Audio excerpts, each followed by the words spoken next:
இது கோபம். இவர் என்ன செய்யறாருண்டா, இவர் நாசி கொள்கை, என்ன நாசி இல்லையா, எங்களுக்கு தெரியும் நாசி செலூட் என்ன ஒண்ணு இருக்குது, இப்படிதான் அடிப்பாங்க. நாங்க அடிக்கிற செலூட் இல்ல, இப்படிதான் அடிக்கிறேன் செலூட்.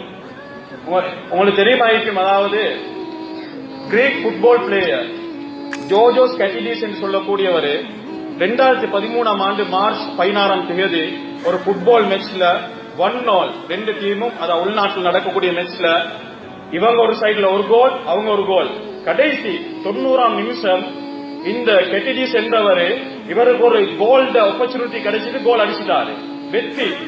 ஈக்காங்கள மேட்ச் அதோட முடிஞ்சு இவர் சந்தோஷத்தை தன்னுடைய டிஷர்ட்டை கலட்டிட்டு பெவிலியன் கிட்ட வந்து நாசி செலூட் அடிக்கிறார். இப்படி இத அடிச்சதுனால அவரோட லைஃப் டைம் அவருக்கு ஃபுட்பாலை விளையாடலாம் ஆக்கி விட்டாங்க. காரணம் என்ன? ஹிட்லருடைய செலூட். ஏன் அவர் ஒரு டெரரிஸ்ட், ஏன் 60 லட்சம் யூதர்களை கொண்டாரு.